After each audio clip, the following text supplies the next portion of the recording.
Nous sommes, au moment où j'enregistre cette vidéo, le 28 juin 2024. Nous sommes à quelques semaines d'accueillir à Paris les Jeux Olympiques héritage de la Grèce antique.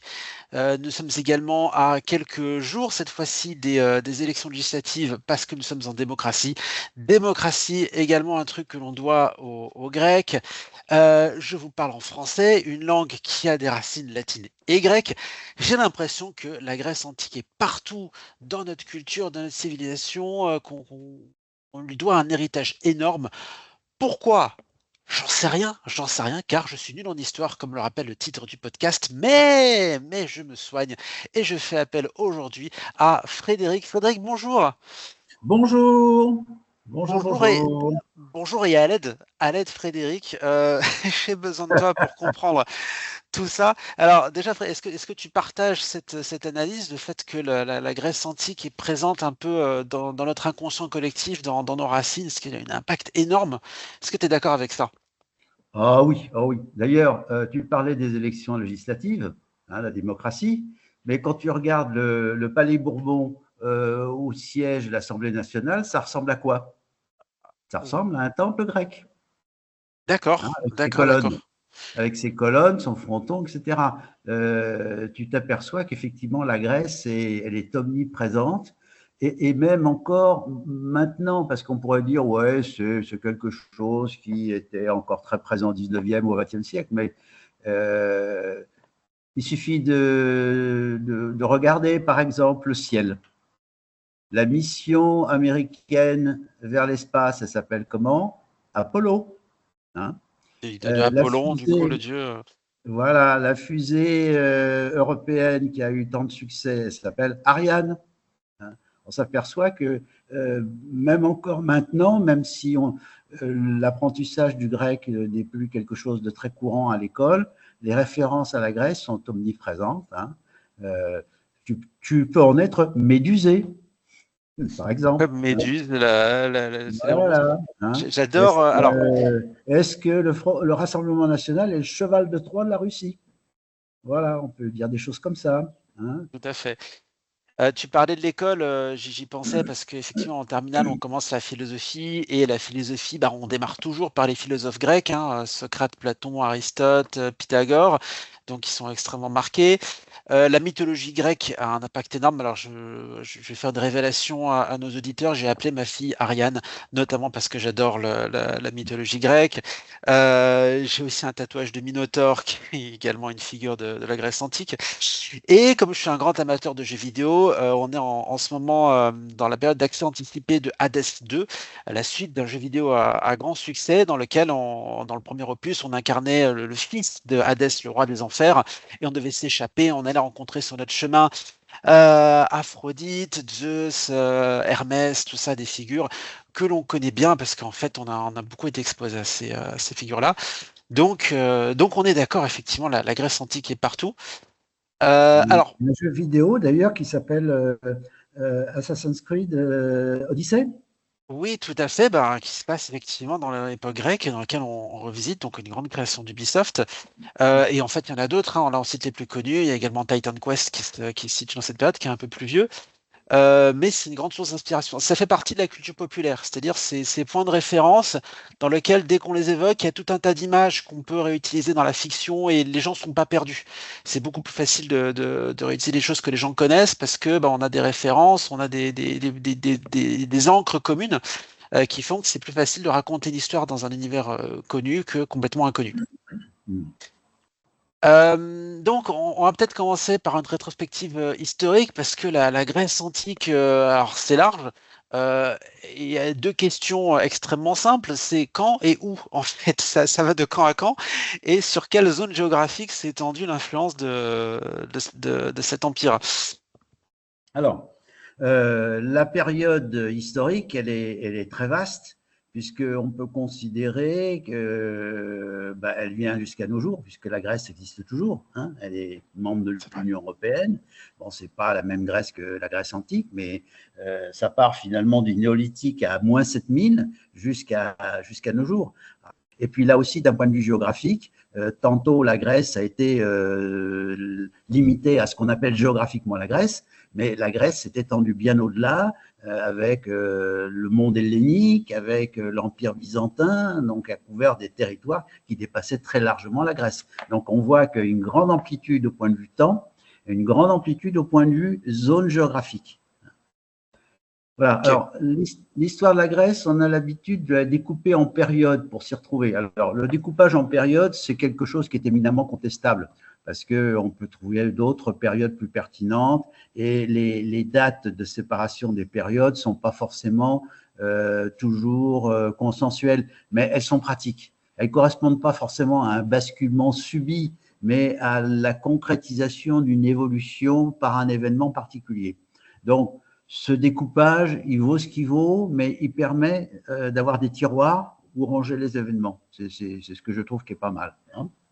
Alors, traditionnellement, il y a toute la période, je dirais, très ancienne, hein, où c'était pas encore la Grèce archaïque, c'était vraiment la Grèce préhistorique. Hein, alors, on y reviendra. Qu'on peut situer tout ce qui est antérieur à 800 avant Jésus-Christ. Ensuite, on a la période qu'on appelle archaïque. La Grèce se forme progressivement, prend son caractère. Elle va de moins 800 à moins 500. Hein. Et puis après, on a vraiment la période la plus brillante de la Grèce antique avec Athènes, hein, qui va de moins 500 à moins 323. Et puis, il y a la coupure, la césure très nette de la conquête de la Grèce par les Macédoniens, et puis l'expédition d'Alexandre, qui va conquérir l'Empire perse et exporter la culture grecque dans tout le Proche-Orient.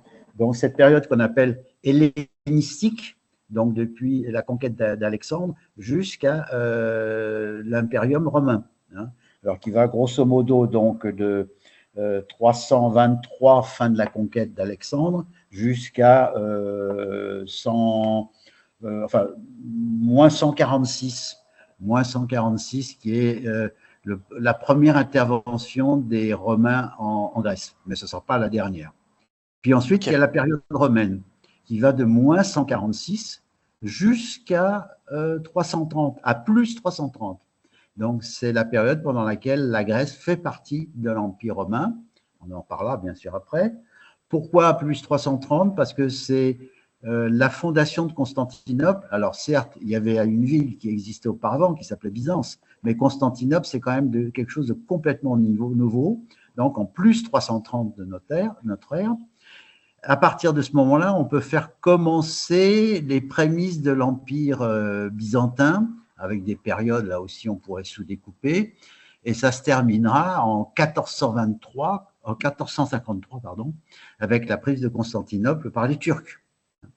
Et puis après, il y a toute la période qu'on pourrait appeler ottomane, c'est-à-dire où la Grèce fait partie de l'Empire ottoman, donc depuis de 1453 jusqu'à la guerre d'indépendance en 1821. Officiellement, même l'indépendance de la Grèce en 1830, donc cette période ottomane, turque. Et puis depuis 1830, on a cette Grèce indépendante telle qu'on la connaît actuellement. Enfin, elle a évolué au point de vue géographique, mais grosso modo, elle est passée par différentes étapes. Là aussi, on pourrait saucissonner. Voilà les grandes tranches de l'histoire grecque. Hein. Après, on va peut-être rentrer dans chacune des périodes, mais pas trop profondément, parce que sinon, on ne pourra plus ressortir du trou.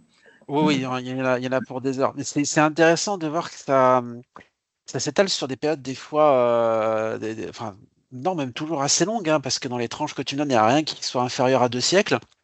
Mais voilà, il s'est passé énormément de choses. Et j'ai l'impression que c'est un peu un millefeuille, en fait, qu'il y a pas une Grèce antique qui aurait rayonné tout le long, mais qu'il y a eu différents morceaux de civilisation, si je peux parler comme ça, qui se sont superposés et qui ont chacun apporté un petit truc à l'édifice. Et puis aujourd'hui, quand on résume le truc, j'ai peut-être dit très maladroitement Grèce antique comme si c'était un package, voilà, ne peut être vendu séparément. Mais en fait, il y a plein de choses dedans. Exactement, exactement. Alors, D'accord.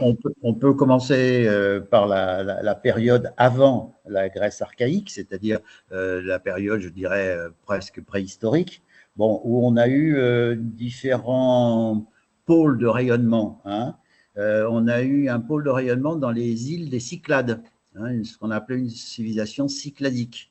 On a eu un pôle de rayonnement en Crète, ce qu'on a appelé la civilisation minoenne, parce qu'on connaît le roi Minos, hein, le roi Minos justement de la mythologie.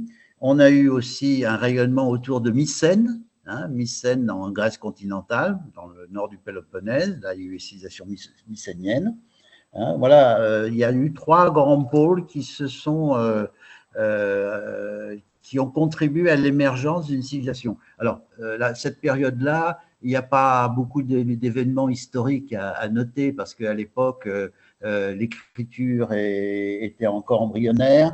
D'ailleurs, il y a une partie de cette écriture qu'on n'arrive pas à traduire.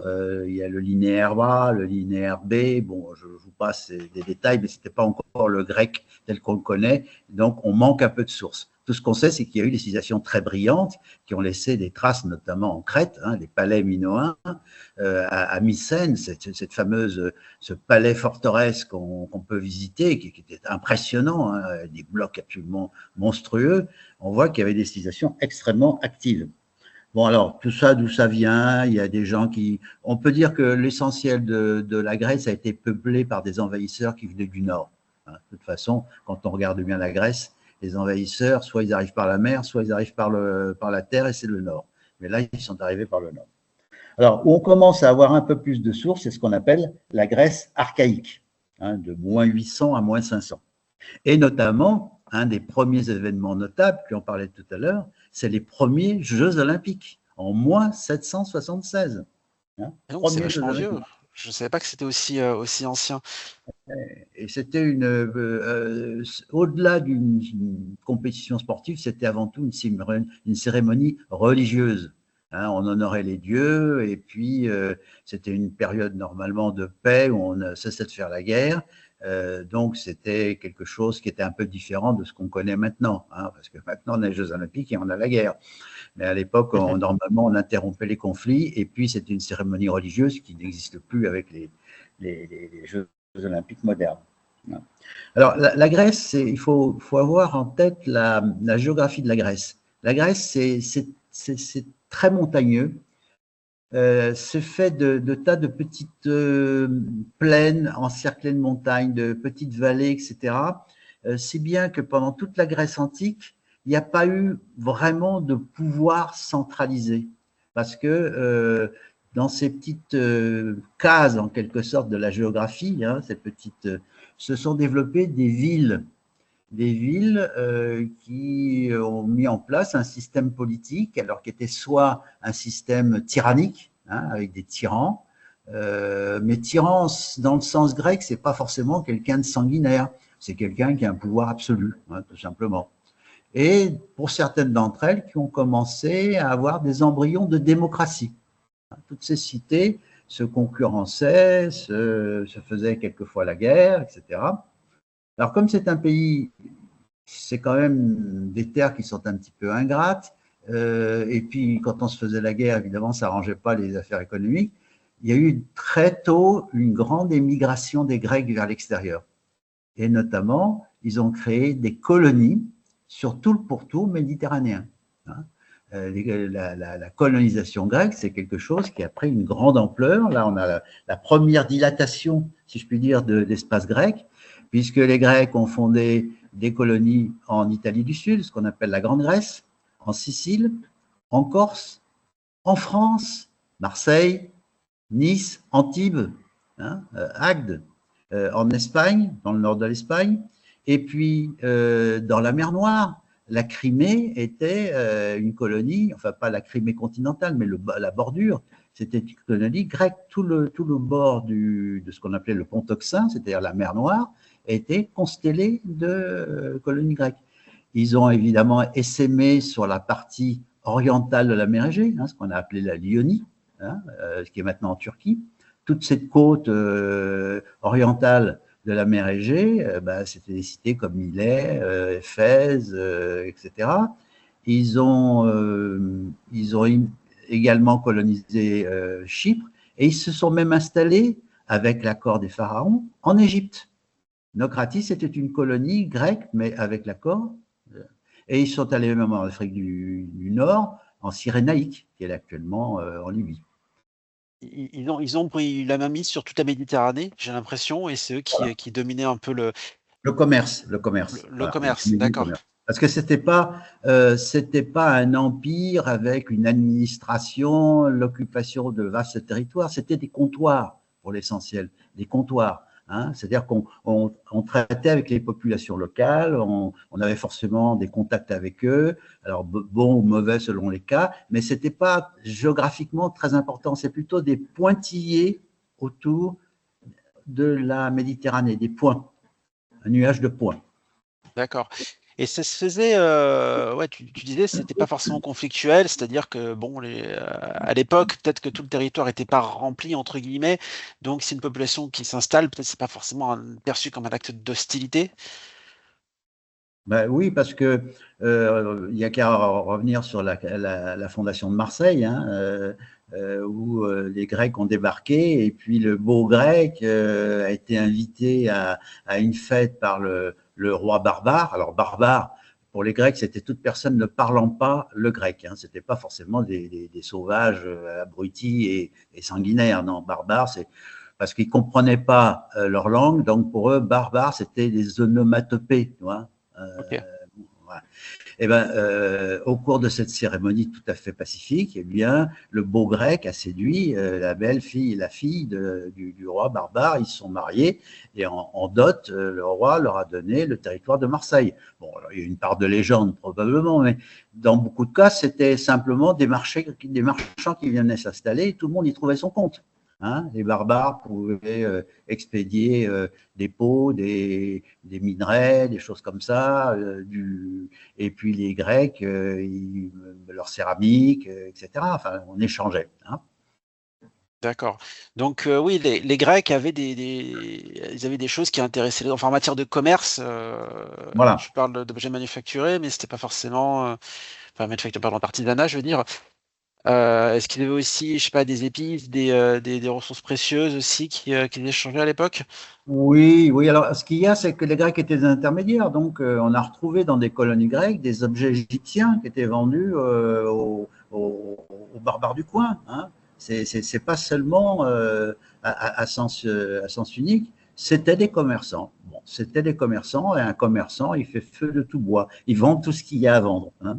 Il achète tout ce qui est acheté. Voilà. D'accord.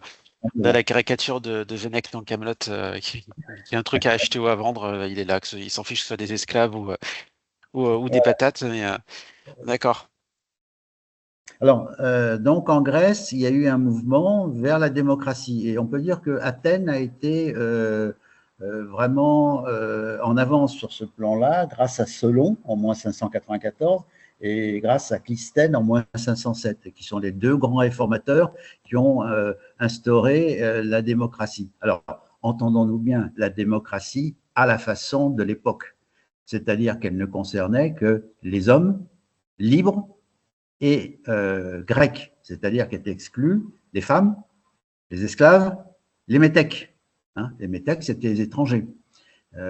C'était pas forcément péjoratif d'ailleurs, métèques. Hein, maintenant, c'est vrai que c'est un terme qui est devenu un peu péjoratif, mais c'était ceux qui n'étaient pas grecs, tout simplement. Donc cette démocratie était quand même assez limitée.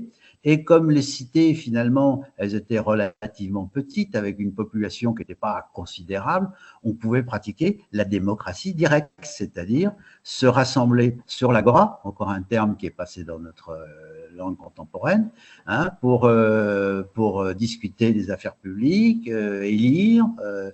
Alors le plus souvent, d'ailleurs, ça procédait par tirage au sort. Hein. Le tirage au sort était plus pratiqué que l'élection parce qu'on D'accord. y voyait la main de Dieu, des dieux. Hein, c'était les dieux qui avaient désigné. Voilà, et puis on élisait des magistrats dont le mandat était en général assez court, hein, de l'ordre d'un mois quelquefois, ou une année, ça dépendait, mais on n'élisait jamais pour 5 ans, hein, ça c'est clair. Hein. Voilà. Donc, cette démocratie était imparfaite, mais elle a donné un certain nombre de choses, comme l'idée de consulter le peuple, l'idée d'élections, de magistrats qui devaient être intègres, de rotation des postes, etc. On en a gardé pas mal d'éléments.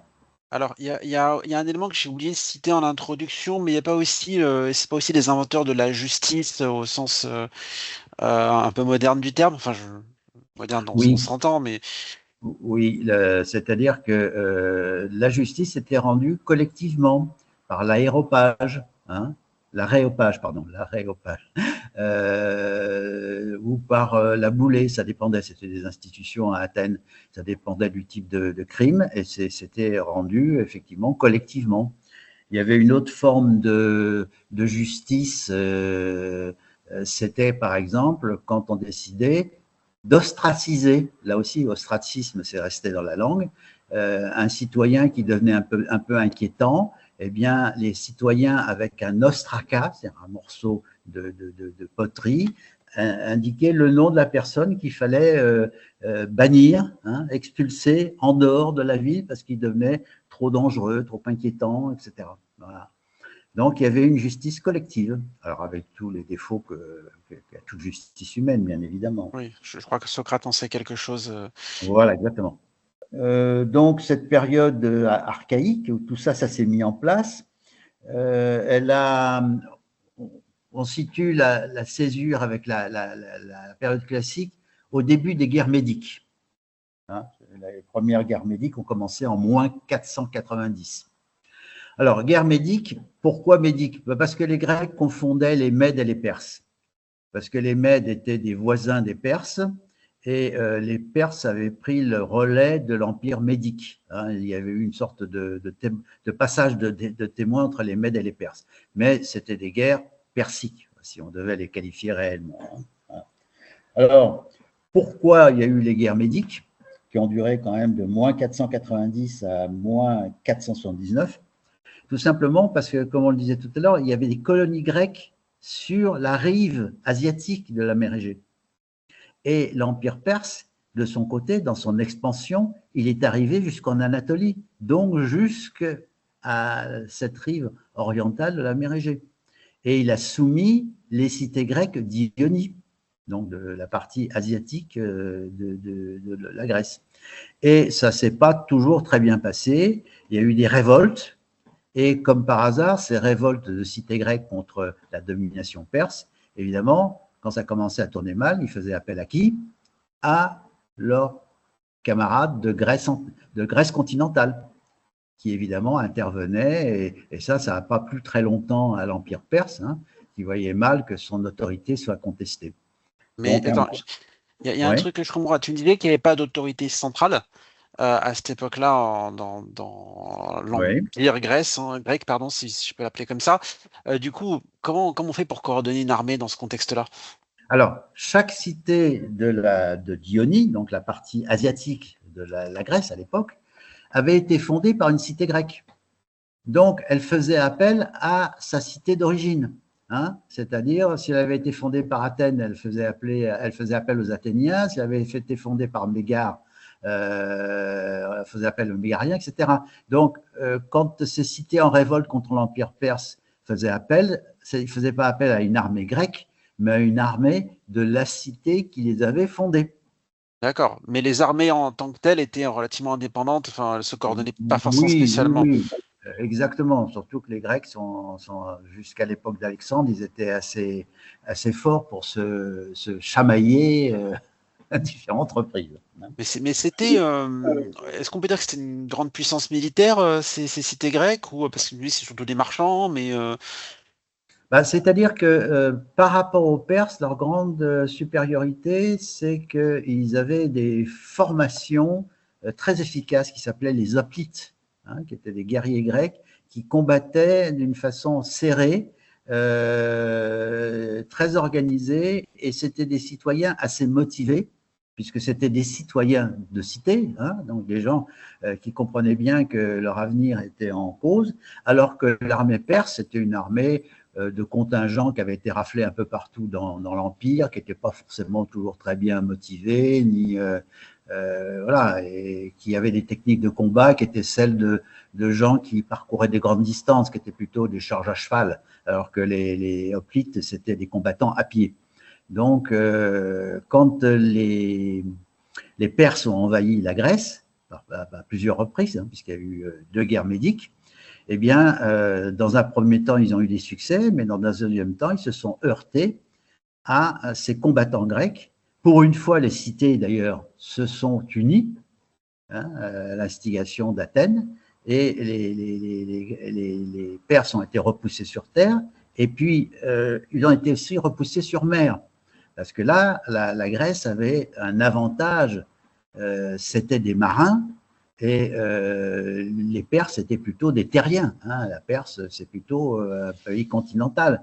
Donc là, les flottes grecques ont infligé des défaites, par exemple à Salamine, hein, à la flotte perse, et sur terre, les hoplites ont défait les Perses à Marathon. Hein. Bon.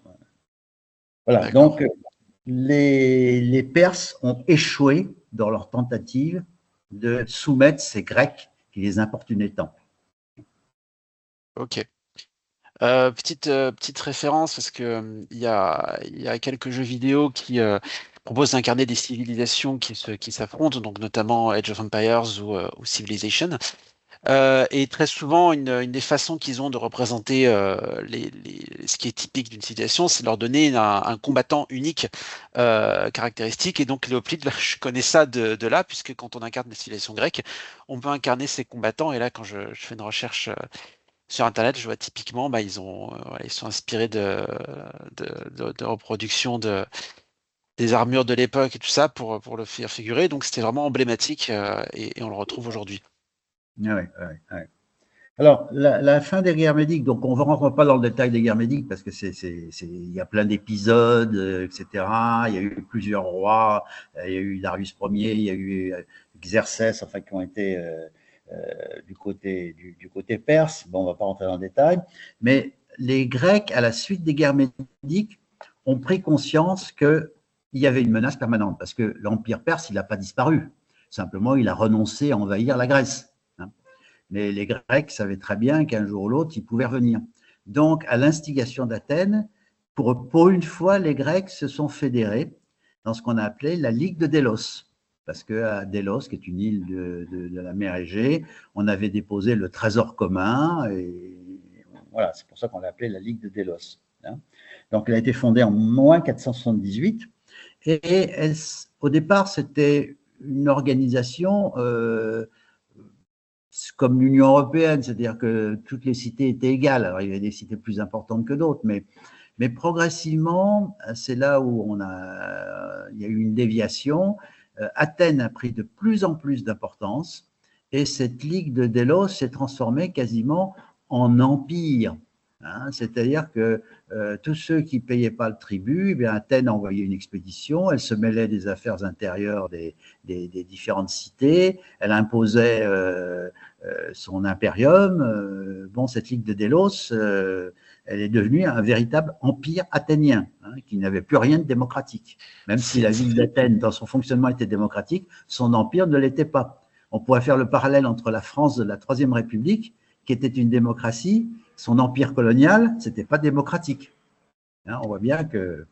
Alors, c'est un peu ironique quand on pense qu'aujourd'hui, c'est la Grèce qui se fait tirer les bretelles par l'Union européenne pour des problèmes de gestion. Voilà, petite parenthèse. Alors, cette Ligue de Délos, elle est devenue tellement insupportable, eh bien que ça a eu pour conséquence la guerre du Péloponnèse, la fameuse guerre du Péloponnèse de moins 431 à moins 404.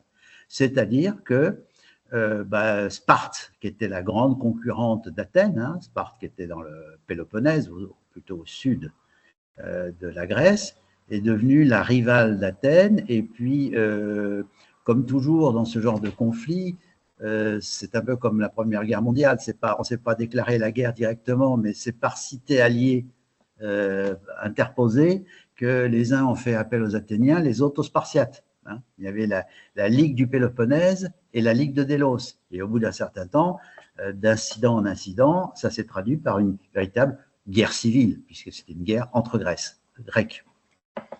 Donc, d'ailleurs, ouais. excuse-moi, je t'interromps pour un truc. On parle de Grèce, mais est-ce que le concept de Grèce existait en dehors de cette ligue ou Très bonne question. C'est-à-dire que les Grecs avaient bien le sentiment de partager un certain nombre de choses entre eux, notamment la langue, même s'il y avait des dialectes, un certain nombre de dieux qui étaient communs, hein. Ils avaient quand même l'impression d'une civilisation commune, mais il n'y avait pas d'idée de Grèce politique, hein, de Grèce unifiée. C'est-à-dire, on était grec, mais on ne connaissait pas la Grèce. L'entité Grèce n'existait pas, il hein. n'y a pas de On était frontière grec. clairement définie peut-être ou enfin. Voilà. C'est un peu, ça fait penser à ce qui a existé en Allemagne jusqu'au 19e siècle. Les Allemands se reconnaissaient en tant qu'Allemands, mais il n'y avait pas d'Allemagne. Jusqu'à Bismarck, il n'y avait pas vraiment d'Allemagne, hein. On peut se reconnaître en tant que peuple avec une culture commune, des traditions communes, sans pour autant avoir une entité politique qui concrétise les choses. Je crois me souvenir de mes cours du lycée que en fait le concept d'État-nation est finalement relativement récent dans l'histoire. Et aujourd'hui, ça nous paraît intuitif. On confond la France, c'est à la fois une culture, des frontières, un État, un système politique, tout ça. Et en fait, il y a quelques siècles et encore plus il y a quelques millénaires, c'était pas du tout une évidence. Et c'était même l'exception, je pense. Exactement. Donc les cités se chamaillaient, se faisaient la guerre, se rivalisaient. Néanmoins, ils se retrouvaient aux Jeux Olympiques, ils adoraient Zeus, Apollon, etc. Enfin, il y avait des choses communes, hein. Voilà. Alors cette guerre du Péloponnèse, elle a marqué le déclin de la période, je dirais qu'on a appelé période classique, hein. C'est la période, tu sais, des grands philosophes, des grands sculpteurs, des grands auteurs, etc. La Grèce est sortie des guerres du Péloponnèse plus ou moins ruinée, hein. Ça s'est terminé par la prise d'Athènes en 404. La Grèce s'en est jamais complètement relevée. Et ça a permis, comme toujours, eh bien, de satisfaire les appétits d'un voisin du Nord. Les voisins du Nord en Grèce, c'est toujours de là que vient le danger, hein, qui s'appelait la Macédoine. La Macédoine. Alors, il y a des polémiques pour savoir si la Macédoine était dans le monde grec ou pas. Certains Grecs les méprisaient et les considéraient comme des barbares étrangers à leur culture. D'autres auteurs les considéraient quand même comme faisant partie de cette vaste galaxie grecque. Bon, enfin, ils étaient quand même… alors, eux, c'était une royauté, hein, ça c'était clair, hein, avec Philippe de Macédoine. Et après, on verra qu'il y a eu son fils Alexandre. Alors, Philippe, excuse-moi, je fais juste un tout petit retour en arrière.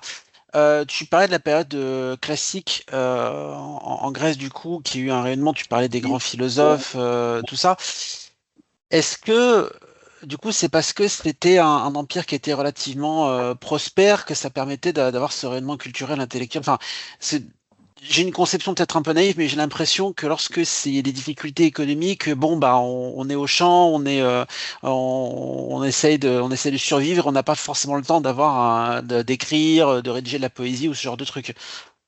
c'est un peu vrai. C'est pas toujours complètement vrai, mais c'est un peu vrai. C'était une période de grande prospérité, de grand rayonnement, notamment d'Athènes. Et bon, c'est vrai qu'à l'époque, on pouvait se payer la construction du Parthénon, se payer des grandes statues. C'est une période extrêmement brillante où on dissertait, on philosophait. C'est une période aussi de progrès des sciences, hein, parce que les Grecs ont beaucoup apporté dans les sciences, notamment dans l'astronomie, hein, puisque eux, ils savaient que la Terre était ronde, voilà, par exemple, hein. Donc, c'est vraiment, ça a été une période extrêmement brillante, dont les plus beaux restes, on les trouve dans nos musées. Alors, on les trouve dans nos musées, mais c'est quelquefois, d'ailleurs, un peu paradoxal, parce que quand on va au Louvre, D'abord, c'est le département des antiquités gréco-romaines. Et on voit que l'essentiel de la culture grecque a été, on y reviendra plus tard, véhiculé ensuite par Rome. Et que la plupart des sculptures originelles des Grecs ont disparu, mais heureusement, elles ont été copiées par des sculpteurs romains, tellement elles représentaient un modèle de perfection.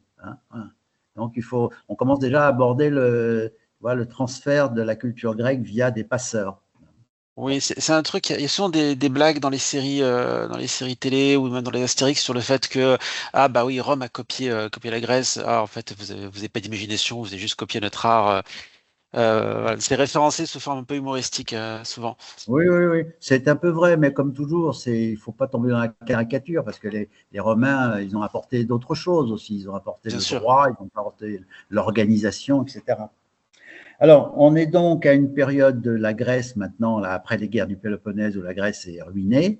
Donc, il y en a un qui va mettre tout le monde d'accord, hein, c'est Philippe II de Macédoine, qui va conquérir la Grèce. Il va profiter justement que les Grecs sont désunis pour imposer sa domination sur la Grèce. Et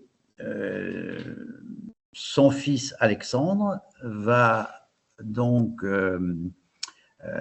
mettre à exécution le projet que portait déjà Philippe II, c'est-à-dire d'en finir avec l'Empire perse.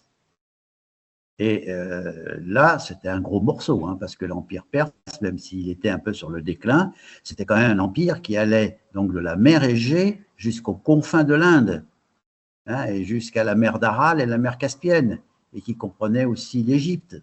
Donc c'était un très très gros morceau. Là, ça a été un coup, je dirais, un coup de poker qui a été gagnant, mais qui aurait pu mal tourner. Donc, Alexandre, avec des troupes grecques notamment, hein, mais macédoniennes aussi, il débarque dans l'Empire perse, et puis il se trouve qu'il remporte 3 victoires successives, hein, Granique, Issos et Arbel, où à chaque fois les Perses sont battus. Alors, il Mais parcourt, oui. excuse-moi, ça me paraît toujours étrange, mais voilà, le fait de vouloir conquérir des territoires aussi vastes. Est-ce que c'était une volonté vraiment d'étendre le territoire ou plus de destruction d'un ennemi historique ou...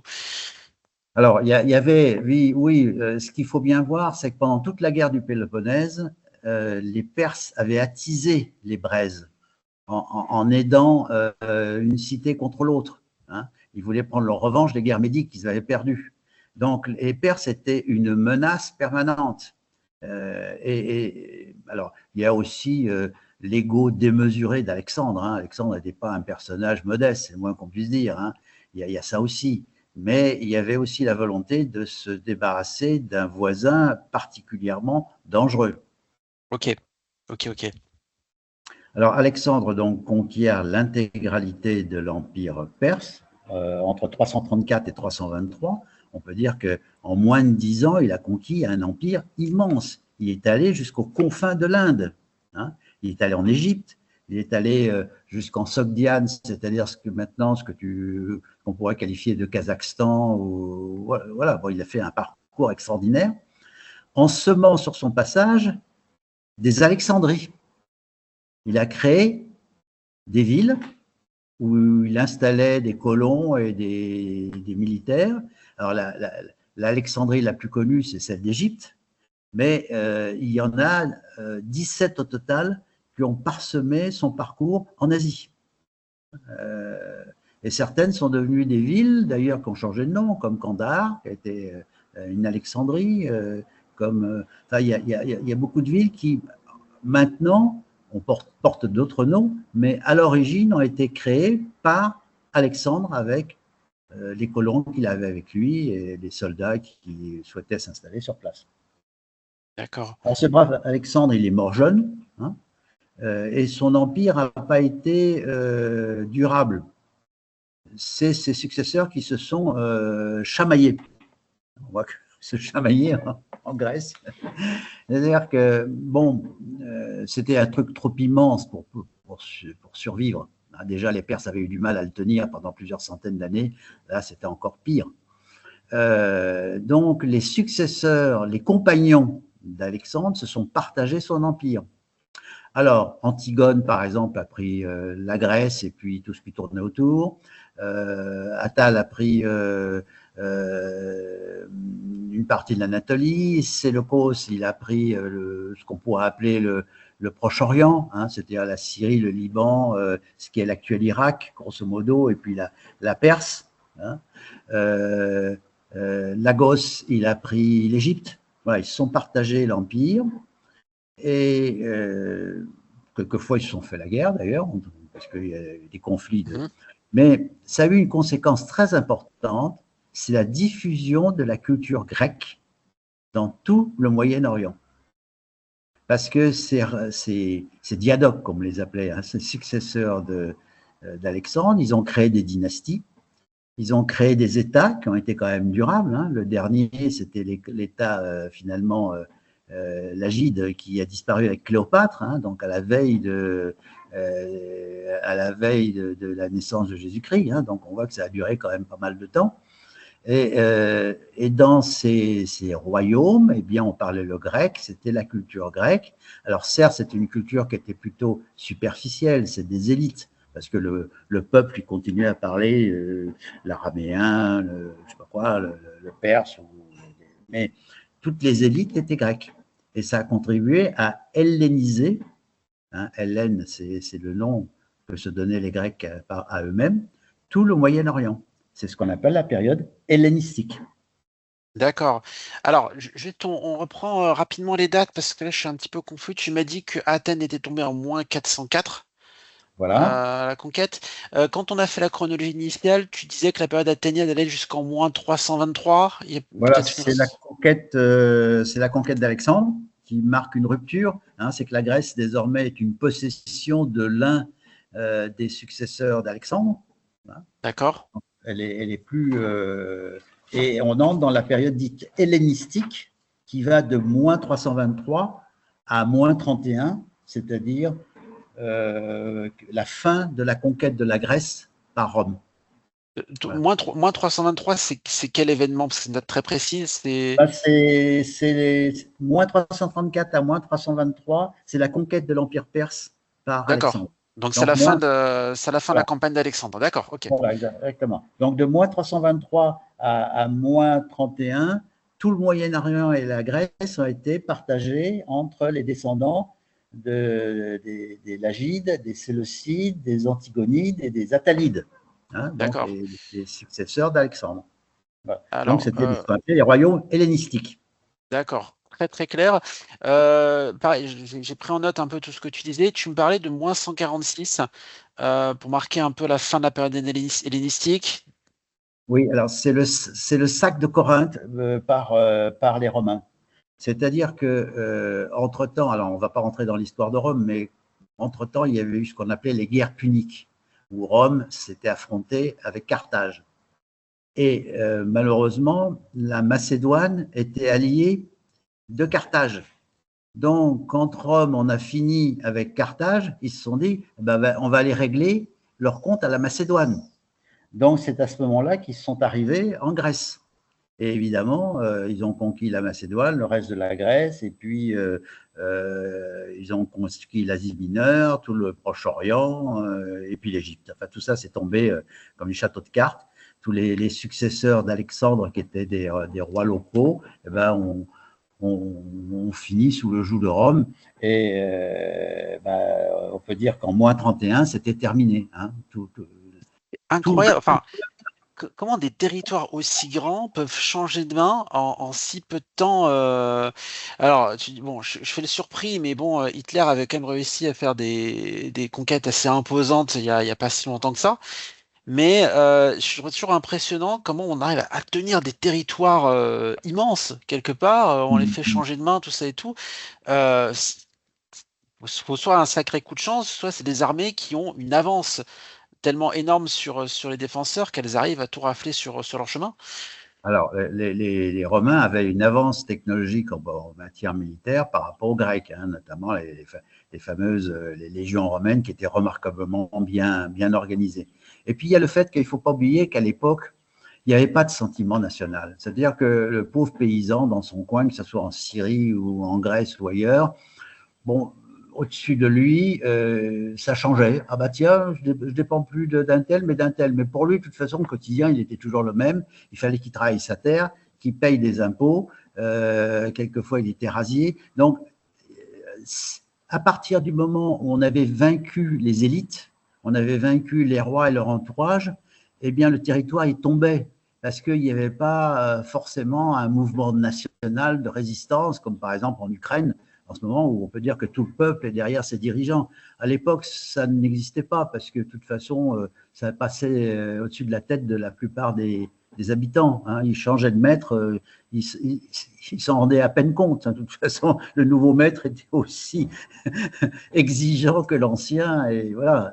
Alors, est-ce que ce qui a changé aussi, c'est que j'ai l'impression qu'aujourd'hui, les territoires sont plus densément peuplés et les armes sont plus puissantes, et j'ai l'impression que les civils subissent forcément les bombardements, enfin ce qui se passe à Gaza en ce moment, en voulant s'attaquer officiellement au Hamas, les Israéliens bombardent massivement et les civils en prennent plein la tronche parce que ben c'est de ça, mais de ce que je comprends de ce que tu me dis, c'était pas forcément le cas à l'époque. Alors, il y avait les populations civiles, elles sortaient jamais indemnes des conflits, hein, parce que on rasillait. Les armées vivaient sur le pays à l'époque. Hein, c'est-à-dire que quand on a besoin de vivre, on allait chercher D'accord. les céréales, les patates, etc. Enfin, pas les patates puisqu'elles n'existaient pas à l'époque, mais ce qui était nécessaire à manger chez le paysan du coin et de force. Quand on prenait une ville, en général, on l'assiégeait et puis il y a une partie de la population qui mourait d'épidémie ou de faim, etc. Et puis quand on prenait la ville, on violait les femmes, on massacrait. Mais c'était sur une échelle qui n'était pas celle de la guerre industrielle que l'on connaît maintenant. Hein. On prenait une cité, bon, on massacrait, quand on massacrait 1000 ou 2000 personnes, bon, c'était un grand maximum. C'était pas les victimes civiles se comptaient pas comme la Seconde Guerre mondiale où on dit qu'il y a eu plus de 60 millions de victimes. Hein. À l'époque, les guerres, elles étaient moins désastreuses pour les civils. Alors bon, Donc, après, à je pense partir que du moment où on avait renversé le roi du coin, d'autant plus que le système de domination, aussi bien des Grecs que des Romains, c'était pas forcément, au départ, d'installer une administration serrée, rigide, omniprésente. Ils s'appuyaient sur les élites locales. Hein, c'est-à-dire qu'on disait, bon, vous étiez le prince qui dépendait de tel roi, ce tel roi, on l'a déboulonné. Ben, si vous voulez la paix maintenant, vous allez marcher avec nous. Hein. On s'appuyait sur les roitelets locaux, les princes locaux, les potentats locaux pour gouverner. Un peu comme d'ailleurs les Européens l'ont fait dans leurs colonies en Afrique. Hein. Il faut bien voir qu'en Afrique, il y avait très peu d'Européens et néanmoins, pendant plus d'un siècle, les Européens ont dominé l'Afrique, mais en s'appuyant sur les chefs locaux, hein, sur les élites locales. Et ça, les Romains seront très forts parce que les Romains, ils donneront des petits hochets aux élites locales, hein, en leur donnant la citoyenneté romaine, en leur donnant des titres honorifiques, etc. On peut acheter les élites locales et puis garder le contrôle du territoire, en clair. parce que du coup, notamment, le sentiment national était beaucoup moins existant, donc en fait, les gens s'en fichaient, entre guillemets. Voilà, ouais. Il s'agissait qu'on les rasie pas trop souvent. Ok. Alors Donc, maintenant, ouais. on avance, on avance, on est déjà à un certain. On va essayer d'avancer sur la période romaine maintenant. Alors, Rome donc impose son impérium sur la Grèce, hein, à partir de. Donc, elle est entièrement conquise en moins 31. Alors, la période d'occupation romaine, on ne va pas s'étendre, hein, il n'y a pas grand-chose à dire. C'est une période plutôt de paix, la Pax Romana. Hein.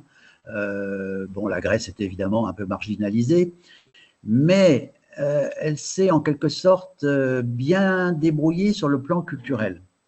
C'est-à-dire que les Romains, ils avaient déjà été au contact de la culture grecque dans le sud de l'Italie. Hein. Rappelons-nous qu'il y avait des colonies de Grande Grèce dans le sud de l'Italie. Et cette culture grecque les avait toujours impressionnés. Et les Romains ont adopté beaucoup de choses venant de la Grèce. Déjà la religion, la mythologie, même si les noms de dieux ils changent. Hein. Zeus, ça devient Jupiter, mais bon, c'est le même principe. Donc, ils ont quasiment adopté la religion des Grecs, enfin, les religions, parce qu'il y en avait plusieurs. Chaque dieu avait sa religion. Ils ont adopté tout le bagage intellectuel de la Grèce, les grands philosophes, les grands auteurs, tout ça, ça a impressionné les Romains. Et tout homme cultivé à Rome connaissait les grands auteurs classiques grecs. Et même la langue grecque s'est installée en Rome. Les élites parlaient le grec. Ils parlaient le latin, bien sûr, mais on parlait le grec. Un peu comme maintenant, les gens qui veulent se pousser du col, qui parlent l'anglais parce que ça fait chic, à côté de parler le français. Ben, à Rome, on parlait le grec dans les élites. Hein. Alors, c'était bilingue quasiment, latin-grec. Est-ce que c'est de là que vient parce que la langue française est un peu l'héritière de tout ça. Alors, je n'ai pas trop de connaissances en la matière, mais est-ce que c'est là que vient le mélange latin-grec dans notre langue? Exactement. Beaucoup de termes ont été adoptés par les Romains et nous sont arrivés dans nos langues romanes. Les Romains ont repris, enfin, l'alphabet latin est en grande partie descendant de l'alphabet grec, qui lui-même descendait de l'alphabet punique, l'alphabet phénicien, hein, les Phéniciens qui occupaient le Liban. C'est eux qui ont inventé l'écriture alphabétique. Mais l'alphabet punique avait un inconvénient, c'est qu'il n'avait pas de voyelles, un peu comme l'hébreu actuel. Et les Grecs ont repris en grande partie l'alphabet punique et ils ont créé des voyelles. Hein, c'est depuis ce temps-là que dans nos langues romanes, on a des voyelles et des consonnes. Hein. Les consonnes, ils arrivent de la langue punique directement, de la langue phénicienne, et les voyelles, c'est les Grecs qui les ont inventées. Et les Romains ont repris derrière, hein, même si le latin, c'est pas directement tiré du grec, mais même les Étrusques avaient l'alphabet grec, alors que la langue étrusque est différente de la langue grecque. C'est Donc vrai que on voit c'est une... spécifique quand on regarde d'autres langues, quand on regarde le japonais, le chinois, l'arabe, il y a des langues qui sont syllabiques, il y a des langues, enfin voilà, j'ai tout petit peu regardé quelques vidéos sur la linguistique. En fait, ce qui nous paraît naturel pour nous dans le fonctionnement de notre langue est en fait assez spécifique Voilà, et un vient donc de alphabet, cet héritage. voilà, un alphabet avec des consonnes et des voyelles. Et avec ça, on peut composer des mots. Voilà, ce sont des sons différents. Donc, la Grèce a beaucoup imprégné la culture romaine. Hein, ça, il faut le reconnaître. Mais il ne faut pas dire que les Romains étaient purement dans l'imitation. Ils ont quand même adapté. Et puis, ils ont eu leur rapport propre. C'est ce qu'on disait tout à l'heure, hein, notamment dans le droit romain, hein, qui nous imprègne encore, l'organisation administrative, regarde les préfets, c'est une institution romaine, etc. Donc les Romains n'ont pas été que des imitateurs, ils ont été des adaptateurs. D'accord. Alors, oui. Est-ce que à ce moment-là, alors il y a eu des conquêtes dans tous les sens. Est-ce que la Grèce en tant qu'entité, à ce moment-là, c'est quoi en fait? C'est un C'est une territoire province dominé? romaine. C'est une Ok. province romaine. C'est une province romaine. Voilà. Et elle le restera alors jusqu'à la fin de ce qu'on appelle la période romaine. Alors, la fin de la période romaine, là, c'est une limite temporelle qui est très contestable.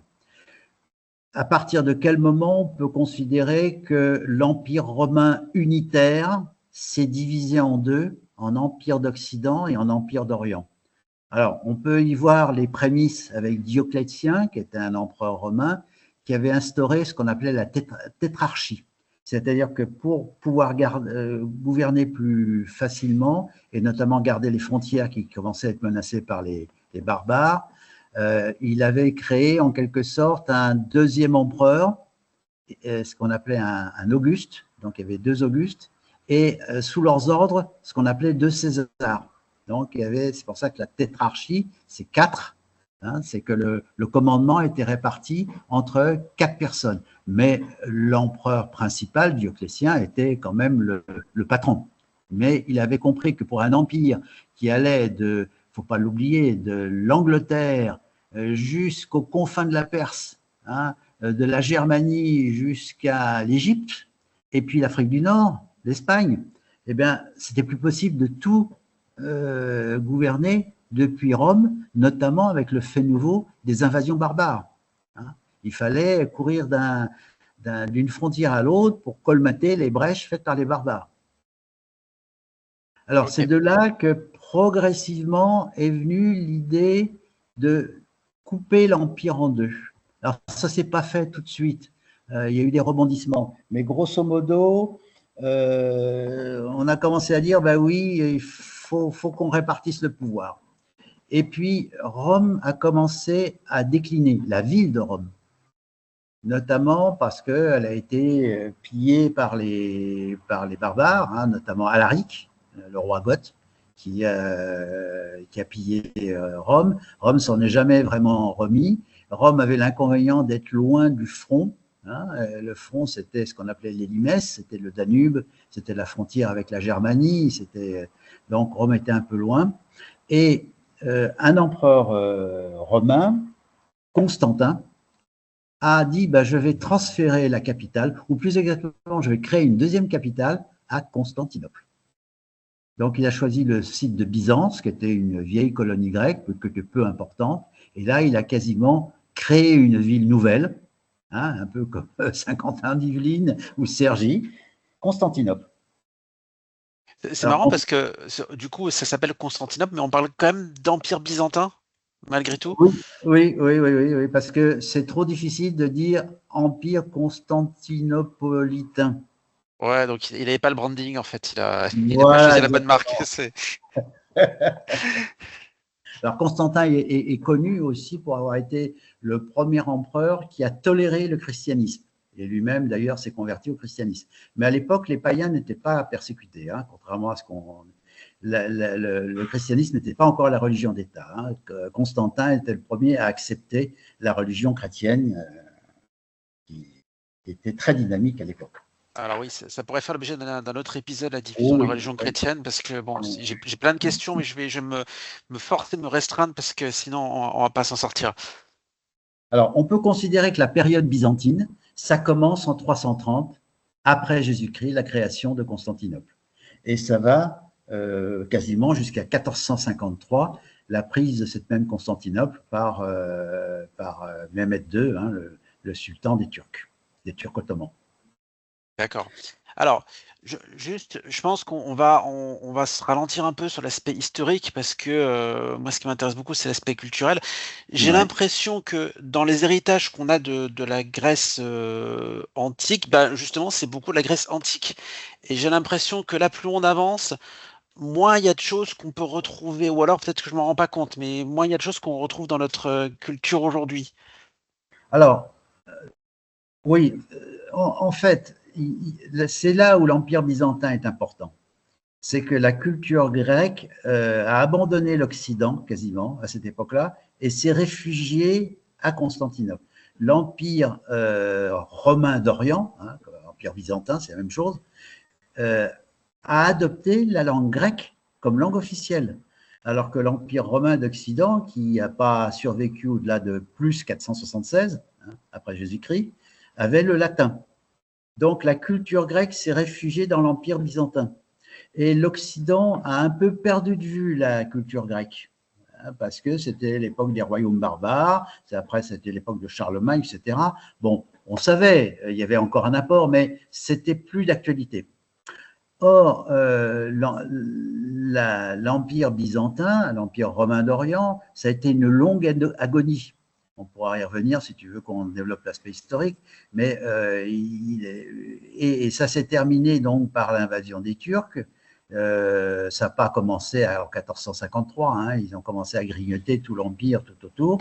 Et quand les Turcs ont pris Constantinople, il y a beaucoup de lettrés, d'élites grecques qui sont partis en Occident avec leurs livres, leurs écrits, etc., toute leur culture. Et ça correspondait à l'époque de la Renaissance en Occident, où on commençait à sortir du carcan de l'Église médiévale, hein, et on se disait, bah, finalement, regardons la philosophie, regardons l'homme, ce qu'il est, et à ce moment-là, la culture grecque est revenue vers l'Occident. Alors, elle est revenue déjà par les Arabes, qui l'avaient découverte en grignotant l'Empire byzantin, et elle est revenue aussi à l'occasion de la prise de Constantinople, et elle a été réadoptée par les élites occidentales à la suite de ça. C'est ce que j'allais dire. J'ai l'impression que à cette période-là, c'est plutôt la culture arabe qui rayonnait sur toute cette zone géographique, avec les grandes avancées notamment en mathématiques ou autres. Voilà. Et donc en fait, c'est logique par rapport à ce que tu es en train de dépeindre.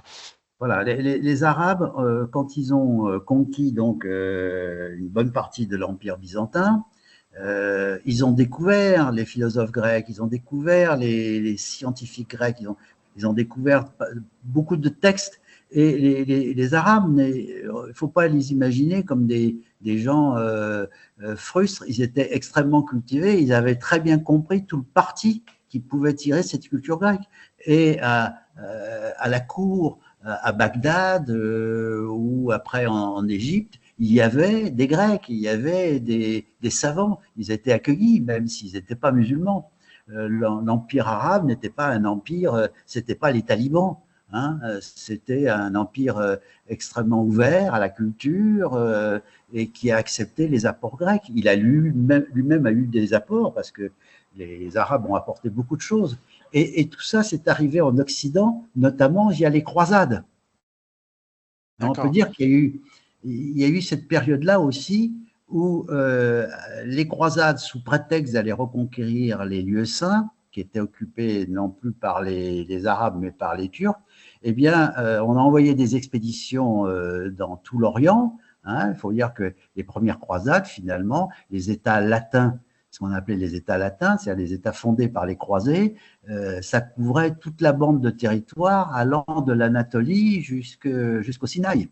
Hein. Il y avait le comté d'Édesse, le comté de Tripoli, le royaume de Jérusalem, etc. Et là-bas, on a été au contact justement de cette civilisation qui était restée. Et on en a tiré des enseignements. J'ai l'impression qu'au final, c'est comme s'il y avait un seul gros corpus culturel qui a un peu bougé sur une sorte de grande zone géographique, mais à qui on donne des noms, en fait. C'est la culture grecque, la culture latine, la culture arabe, mais en fait, au final, c'est comme une grosse entité qui a évolué un peu, presque d'un seul tenant jusqu'à l'époque moderne. Mais peut-être que je simplifie un peu trop. Oui, parce que c'est des influences réciproques. C'est des influences réciproques. Les Grecs ont influencé les Arabes, ils ont influencé même les Turcs. Hein, quand on voit les Arabes et les Turcs, comment sont constituées les mosquées? Avec un beau dôme qui est la copie de Sainte-Sophie. Hein, les dômes, ça a été inventé finalement par les Byzantins. Les Occidentaux aussi n'ont pas complètement perdu le fil de la culture grecque parce qu'ils ont gardé la culture latine romaine. Et comme la culture romaine était imprégnée de culture grecque, on n'a jamais complètement perdu le fil, même au Moyen Âge, avec la culture grecque.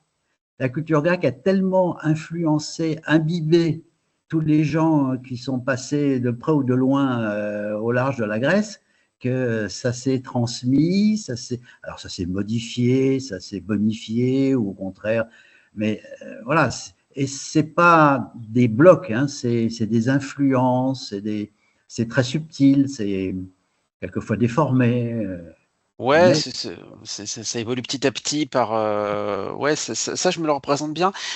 Enfin, pour poser une question encore une fois caricaturale, hein, c'est un but de comprendre. Est-ce que du coup on était complètement coupé de la culture asiatique, on va dire d'Orient, ou je veux dire, la Chine, l'Inde, le Japon, je sais pas. Oui, jusqu'aux grandes découvertes, hein, c'est-à-dire à la période de la Renaissance où les Européens ont commencé à parcourir les mers vers l'Occident, c'est-à-dire vers l'Amérique, et puis vers l'Orient pour aller les épices, hein, jusqu'en Inde et en Chine.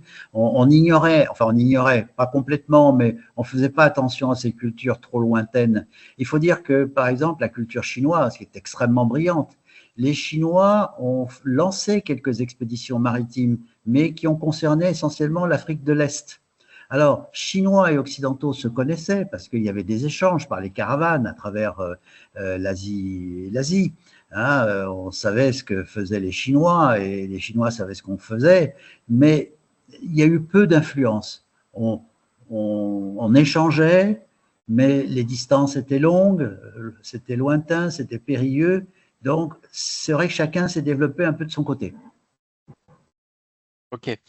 C'est marrant de voir par quel biais après ces cultures sont revenues aujourd'hui, l'influence de la culture japonaise Oui. sur nous, qui est arrivée notamment par les mangas et les dessins animés, ce qui est assez incroyable, par les jeux vidéo aussi également. Un truc finalement qui me surprend quand je regarde tout l'historique, pourquoi il y a cette espèce de séparation qui se constitue entre le bloc culturel, on va dire, occidental et le Moyen-Orient, alors qu'en fait, Ah, à une époque, c'était beaucoup plus imbriqué, quelque part. là, tu touches un problème sur lequel on pourrait parler très longtemps. Effectivement, à partir du moment où il y a eu un terreau commun Grèce puis Rome, on pourrait se dire, mais pourquoi ces gens-là se sont ignorés? Eh bien, il y a des questions religieuses derrière tout ça. Il y a des questions religieuses.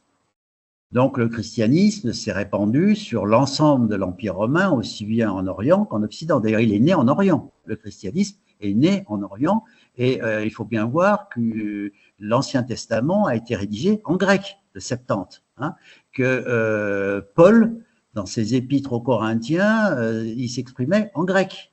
Hein. Donc, le grec a été la première langue de l'Église. Bon, il y a eu l'araméen aussi, et plus tard le latin, mais le grec a imprégné la culture chrétienne. Mais ce qu'il y a, c'est que donc l'évêque de Rome, progressivement, a été en quelque sorte primus inter pares, c'est-à-dire c'était le premier d'entre les évêques, et de plus en plus, il a cette tendance s'est accentuée et il est devenu le pape. Il a eu la prétention de régir l'ensemble de l'Église chrétienne. Mais en Orient, dans l'Empire byzantin, il y avait des patriarches qui n'entendaient pas de cette oreille. D'autant plus qu'il y a eu des disputes théologiques. Alors, si on rentre dans le détail des disputes théologiques, mais c'est assez effrayant parce qu'on n'arrive pas à comprendre pourquoi les gens en arrivaient à se faire presque la guerre pour des histoires de définition de la nature du Christ. Est-ce que le Christ procède du Père ou pas? Est-ce que le Christ est plutôt humain que divin? Ben, voilà le genre de disputes théologiques qui ont empoisonné toute la période de l'Empire byzantin, hein, avec des hérésies, l'arianisme, qu'est-ce qu'il y avait encore? Il y avait les nestoriens, les monophysistes, la querelle des icônes. C'est que les chrétiens d'Orient, comme d'ailleurs les premiers chrétiens d'Occident, adoraient beaucoup les images saintes. Et en Orient, on a considéré qu'à une certaine époque, adorer les images saintes, c'était dévier de la religion, puisque les saints, c'est pas Dieu. On ne doit adorer que Dieu. Hein. D'ailleurs, les Arabes sont sur cette logique aussi, et les protestants également.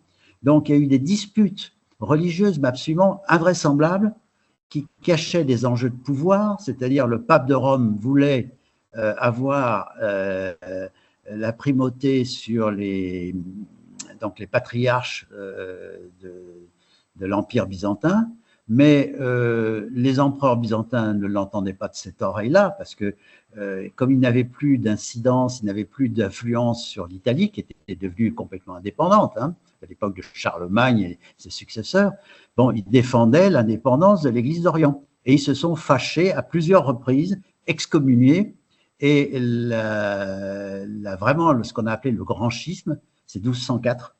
En 1204, non, pardon, 1054, excuse-moi, 1054, où là vraiment l'Église d'Occident et l'Église d'Orient se sont séparées. L'Église d'Orient est devenue l'Église orthodoxe, qui est encore séparée de Rome maintenant, et l'Église d'Occident est devenue l'Église catholique. Et après subira le schisme des protestants, mais ce n'était pas encore le cas. Voilà, donc il y a eu ce grand schisme entre les deux. Ils étaient toujours chrétiens, mais ils n'étaient pas d'accord sur les rites, ils n'étaient pas d'accord sur un certain nombre de choses, et puis il y avait surtout des enjeux de pouvoir. Alors ça a eu des conséquences graves. C'est que en Occident, on considérait les chrétiens d'Orient comme des gens déviants. Donc, quand il y a eu les croisades, eh bien, les croisés sont arrivés en Orient, ils avaient besoin de l'aide de l'empereur byzantin. Hein. Les croisades, c'est donc aux alentours de 1000, hein, la prise de Jérusalem, c'est 1099. Hein. Mais il y avait quand même une différence culturelle entre les deux. Et ils ne s'entendaient pas bien. L'empereur byzantin voyait avec crainte ces croisés qui arrivaient, avec leurs armes, leurs mœurs, etc. Et plus il les faisait vite passer en Orient pour aller combattre les Turcs, mieux ça allait. Hein. Et il y a eu des moments, des incidents assez graves. Et notamment, le pire incident, c'est la 4e croisade. La 4e croisade, donc à chaque fois, il s'agissait d'aller reconquérir les lieux saints qui avaient été perdus entre-temps, les Turcs ayant repris Jérusalem. La 4e croisade, elle n'avait pas les moyens de ses ambitions. Or, ceux qui assuraient le transport, la logistique, c'était les Vénitiens. Vénitiens qui étaient des commerçants très avisés. Ils ont dit aux croisés, écoutez, bon, vous voulez qu'on vous transporte en Orient? D'accord. Mais il faudrait d'abord prendre la ville de Zara, sur la côte d'Almat, parce qu'elle nous intéresse. Bon, ils l'ont fait. Et puis, écoutez, oui, là, l'Empire byzantin, il conteste le fait que nous fassions du commerce. Et puis, alors, comme en plus, il y avait un prétendant au trône qui avait été rejeté, un prétendant au trône byzantin qui avait été rejeté, qui s'était mis du côté des croisés, on a décidé que la 4e croisade aurait plus comme objectif Jérusalem, mais Constantinople. Et les croisés sont arrivés à Constantinople, ils ont tout pillé, hein, ils ont fait un ravage épouvantable, parce que pour eux, de toute façon, c'était c'est pas des païens, mais presque, hein, et ils ont créé l'Empire latin d'Orient. Il y a eu une éclipse pendant quelques dizaines d'années de l'Empire byzantin, il y a eu un empire latin installé en Grèce et à Constantinople. Alors, quand on parle d'Empire latin, c'était essentiellement des Francs d'ailleurs, hein, des Français, entre autres, mais il n'y avait pas que. Donc, il y a eu des principautés franques en Grèce, la principauté d'Achaïe, le duché d'Athènes, l'Empire latin de Constantinople. Et les souverains byzantins, eux, se sont réfugiés en Anatolie. C'était l'Empire de Nicée. Hein. La culture grecque s'est réfugiée en Anatolie. Et cet empire latin, il n'a pas duré très longtemps. Les Byzantins ont reconquis progressivement Constantinople, Athènes, Thessalonique, etc. Mais malheureusement, cet épisode a porté un coup mortel à l'empire byzantin. Il s'en est jamais relevé. Et s'il est tombé en 1453, c'est la conséquence un peu de la 4e croisade et du pillage de Constantinople en 1204. Ok, c'est assez agréable de voir que les religions continuent à cristalliser les blocs culturels. J'ai l'impression qu'aujourd'hui encore, il y a beaucoup de tensions culturelles. En fait, c'est des tensions religieuses, hein. Enfin, ou alors en tout cas qui sont s'habillent. voilà, qui sont symbolisées comme telles. Quand la droite traite la gauche d'islamo-gauchiste, voilà, sous prétexte, enfin bon, c'est assez étrange. Ouais. Et ça a eu des conséquences pour l'Empire byzantin, parce que la conquête turque, elle ne s'est pas faite en un jour. Hein. 1453, c'était le point d'orgue. Mais les Turcs ont commencé à à finalement envahir l'Anatolie dans les années 1100. Et à plusieurs reprises, 1200, etc., à plusieurs reprises, des empires byzantins, après avoir établi leur autorité sur Constantinople, hein, être devenu l'empire byzantin, c'est-à-dire à partir de 1261, hein, à plusieurs reprises, on fait appel aux souverains d'Occident, on fait appel au pape en disant il y a les Turcs qui arrivent là, on ne va pas pouvoir tenir très longtemps, venez nous aider, on est quand même des chrétiens. Et le pape disait non, vous êtes des chrétiens, mais d'abord, je veux que vous reconnaissiez mon autorité. Je ne ferai pas, je n'inciterai pas les souverains occidentaux à venir à votre secours tant que vous ne reconnaîtrez pas l'autorité du pape.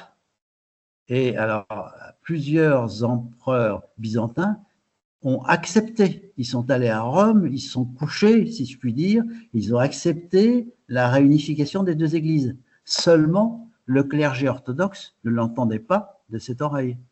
Et jamais cette union, cette réunion des églises chrétiennes n'est entrée en vigueur en Orient. Parce que l'église orthodoxe avait vraiment pris son autonomie, hein, à sa propre culture, et repoussait les papistes, hein, qu'elle considérait. Il n'y a pas pire que des gens qui sont presque frères pour se manger le nez. Constantinople n'a pas eu d'aile. Après, la Grèce est tombée dans une période assez pas obscure parce que elle a vécu, mais qui a été la domination ottomane, hein, jusqu'en donc en 1821, début de la guerre d'indépendance. Alors les Ottomans ont gouverné la Grèce d'une façon très intelligente. Ils sont appuyés sur les élites locales. Ils ont laissé le clergé orthodoxe tel quel. Ils sont même appuyés dessus pour gouverner. Hein. Donc on voit bien que finalement, les orthodoxes, dès lors qu'on leur foutait la paix, ils acceptaient très volontiers la domination musulmane. Il n'y avait pas un concept de guerre entre l'islam et la chrétienté à l'époque. Il y a eu des combats, c'est vrai, il y a eu les croisades, mais ce n'était pas fondamental. Hein. Les orthodoxes, les Grecs ont gardé leur religion orthodoxe pendant tout le temps de la domination ottomane. Alors l'Empire ottoman a décliné et les Grecs en ont profité pour secouer le joug. Et ça a été la guerre d'indépendance entre 1821 et 1829, aidée d'ailleurs par les élites occidentales qui étaient très imprégnées de culture grecque. Et quand les Turcs ont commencé à massacrer les Grecs qui se soulevaient, eh bien, par exemple, un Delacroix a peint un tableau représentant le massacre de Kyo, qui est au Louvre. Toutes les élites, Lord Byron est allé en Grèce soutenir les Grecs. Toutes les élites occidentales se sont mises du côté des Grecs contre les barbares turcs, qui n'étaient pas des barbares en fait. Hein. Donc la Grèce est devenue indépendante. La bataille de Navarin, où le Royaume-Uni, la France et la Russie ont détruit la flotte turque, a permis l'indépendance de la Grèce. Et la Grèce, donc, a commencé à avoir sa vie propre, qui a été une vie extrêmement mouvementée. D'ailleurs, ouais. excuse-moi, je me permets, mais j'ai cru comprendre qu'il y a encore des tensions aujourd'hui entre la Grèce et certains de ses voisins. Oui. Oui, parce qu'elle a fait la guerre à la Bulgarie, elle a fait la guerre à la Turquie, elle a fait la guerre… Bon, il y a eu des conflits nombreux. Alors déjà, il y a eu la Première Guerre mondiale où la Grèce était aux côtés des puissances de l'Entente, c'est-à-dire la France, le Royaume-Uni, la Russie, et les Turcs étaient du côté des Allemands. Hein. Donc, ça a été encore une occasion pour Grecs et Turcs de se frotter les oreilles. Et à la fin de la Première Guerre mondiale, il y avait encore une communauté grecque très importante en Asie, l'ancienne Ionie. Et les Grecs ont profité de la décadence, de la disparition de l'Empire ottoman pour envahir l'Asie mineure, pour protéger la communauté des Grecs qui était extrêmement importante à l'époque. C'est à ce moment-là que s'est créée la Turquie, sur les décombres de l'Empire turc, qui avait perdu toutes ses provinces asiatiques. Et il y a eu le fameux Kemal Atatürk. Le Kemal Atatürk, c'est la naissance du nationalisme turc, qui a foutu la pâtée, si je puis dire, aux Grecs, qui ont dû rembarquer vers la Grèce. Et toute la côte orientale de la mer Égée, qui était grecque depuis l'Antiquité, est passée sous domination turque. Il y a eu des échanges de population. Les Grecs ont été expulsés d'Anatolie par les Turcs, et les Grecs ont expulsé les Turcs qui, depuis l'occupation de la Grèce par la Turquie, étaient en Grèce, en Turquie. Il y a eu un échange de population. Voilà. Donc aujourd'hui, il subsiste un peu des tensions entre ces pays. Toujours, d'autant plus que la frontière entre la Grèce et la Turquie, elle passe à quelques dizaines de kilomètres des côtes turques. La plupart des îles, la très grande majorité des îles de la mer Égée, même celles qui sont les plus proches de la Turquie, sont grecques. Donc ça a toujours posé problème, parce que les Turcs disent, bah, attendez, mais juste en face de nous, il y a une île, elle est grecque. Mais non, bon. Alors, il y a eu un autre drame dans l'histoire de la Grèce, c'est la Seconde Guerre mondiale. Là, c'est l'Italie de Mussolini qui s'était dit, bah, je possède déjà l'Albanie. Si je mettais en plus la Grèce dans mon escarcelle, je reconstituerais l'Empire romain. C'était une idée de Mussolini, hein, quelque part. Donc, il a envahi la Grèce en 1940. Mussolini était allié aux Allemands, rappelons-le. Hein. Seulement, il est tombé sur un os. Les Grecs se sont très bien défendus et les Italiens ont fait du surplace. Ils ont été quasiment presque boutés hors de Grèce et ils ont dû se réfugier en Albanie. Alors, Mussolini, voyant ça, il a fait appel à Hitler. Et Hitler, ce n'était pas la même chose. Les troupes allemandes étaient beaucoup mieux organisées et beaucoup plus puissantes que les troupes italiennes. Et les troupes allemandes, pour sauver les Italiens, ont envahi la Grèce. Alors, on verra que ça a des conséquences. Donc, la Grèce a été sous domination nazie jusqu'en 1944. Il y a eu une résistance grecque extrêmement active, résistance d'ailleurs d'origine communiste, si bien que quand les nazis ont replié bagages, eh bien, les résistants communistes ont voulu prendre le pouvoir, avec évidemment Staline derrière qui tirait les ficelles. Seulement, les Occidentaux n'étaient pas prêts à laisser tomber la Grèce dans l'escarcelle de Staline. Donc, les Britanniques ont débarqué en Grèce. Et il y a eu une guerre civile entre Grecs communistes et les Grecs non communistes. Alors, les Grecs communistes étaient soutenus par la Yougoslavie qui était communiste, par les Russes qui étaient communistes, et les Grecs non communistes étaient soutenus par la Grande-Bretagne, puis après par les États-Unis. Et il y a eu une guerre civile sanglante qui fait que ça explique la situation économique de la Grèce. Parce que ça a détruit la Grèce. Elle a duré de 1945 à 1949. Et elle ne s'en est pas remis. Et donc la Grèce, après il y a eu l'épisode des colonels, la dictature des colonels entre 67 et 74. Hein. Bon, on ne va pas s'apesantir, mais là aussi, c'était une période très, très dramatique. Hein. Le film Z explique bien cette période-là. Hein. Des colonels d'extrême droite qui ont pris le pouvoir parce qu'il y avait toujours un résidu de communisme qui était latent en Grèce. Hein.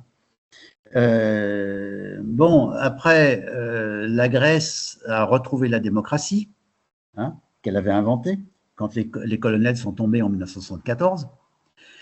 Et retrouvant la démocratie, elle s'est rapprochée de la communauté européenne. Et elle a fait acte de candidature. Beaucoup d'Européens étaient réticents parce que la Grèce avait un retard économique dû justement à cet épisode de la guerre civile hein, et même des résidus de l'occupation ottomane. Hein. Et c'est en partie grâce à Giscard d'Estaing qui a dit on ne peut pas laisser la Grèce et sa culture qui nous imprègne loin de l'Europe. Et finalement, la Grèce est rentrée dans l'Union européenne en 1981, peut-être en n'étant pas complètement préparée. Notamment, en Grèce, il n'y avait pas de cadastre. Pourquoi il n'y avait pas de cadastre? Parce que les Ottomans n'avaient pas de cadastre. Hein. Un cadastre, c'est extrêmement important pour savoir à qui appartiennent les terres. Oui, c'est que quand tu veux Hein, faire des bête, contrastes, ouais. Et il y avait des pratiques, je dirais, moyen-orientales qui subsistaient encore en Grèce.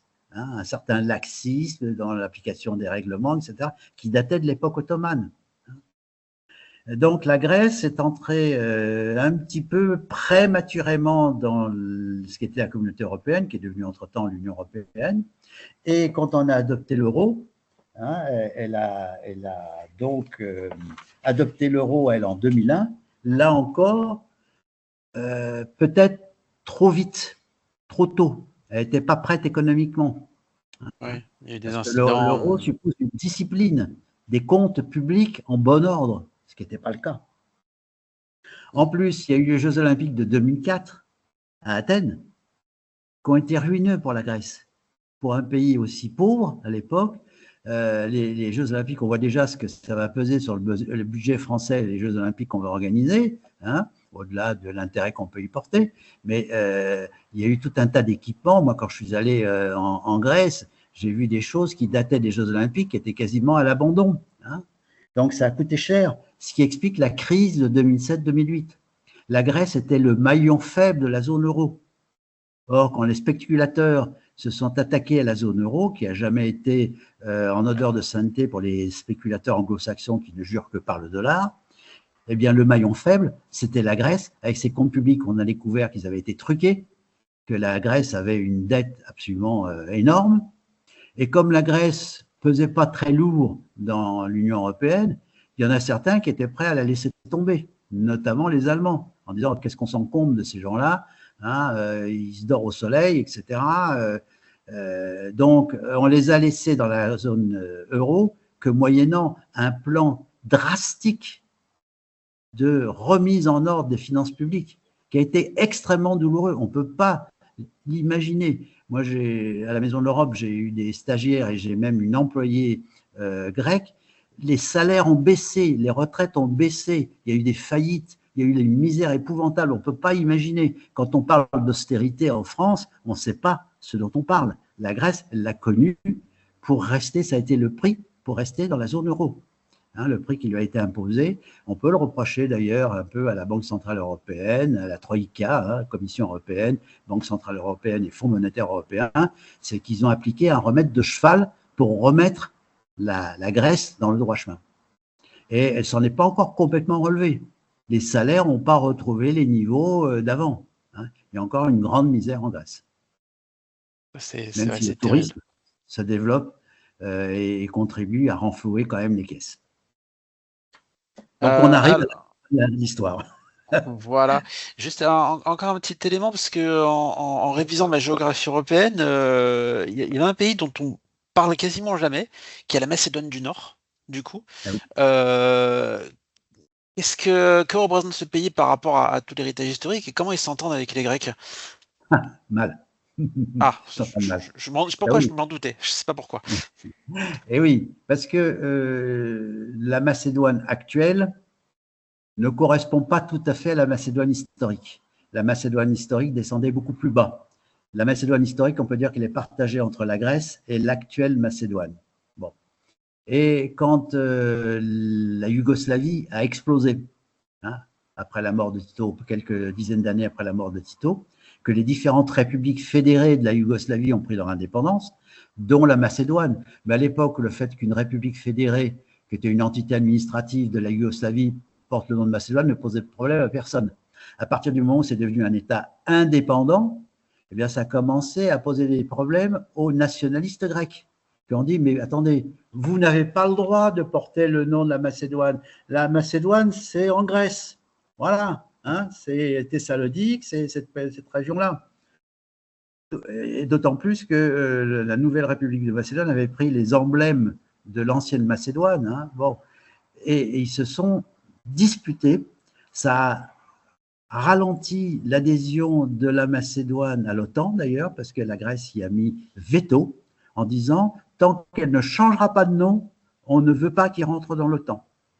Donc la Macédoine finalement a dû composer et a accepté de s'appeler Macédoine du Nord, montrant ainsi que toute la Macédoine n'est pas en Macédoine, mais qu'il y en a une partie en Grèce.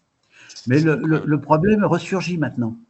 De nouveau, il y a des nationalistes grecs qui contestent l'appellation Macédoine. Et il y a des Macédoniens qui voudraient s'appeler Macédoine purement et simplement. On va se battre pour un nom. Voilà. C'est bagarre pour un nom. Alors, il n'y a pas de guerre, mais des tensions. Ouais, mais on voit à quel point les tensions peuvent escalader très vite, Ouais. malgré tout. D'accord. Bah écoute, c'est toi, je pense qu'on a bien fait le tour du sujet. Alors, je vais être honnête, il y a 1000 questions supplémentaires qui Bien sûr. arrivent. Et j'aurais envie de t'interroger sur le christianisme, les croisades, l'Empire ottoman, tout ça. Mais bon, on va essayer de réserver ça à d'autres épisodes. De toute façon, Sûr. Ouais, ouais. l'histoire n'est jamais épuisée. Voilà. Oh, non. Merci beaucoup, Frédéric, pour cet aperçu, en tout cas sur cette histoire Merci. grecque, qui est passionnante et qui nous imprègne, qui fait partie de notre culture, et donc qu'il faut chérir et comprendre, je pense, pour réussir à bien appréhender notre civilisation actuelle et l'état du monde aujourd'hui.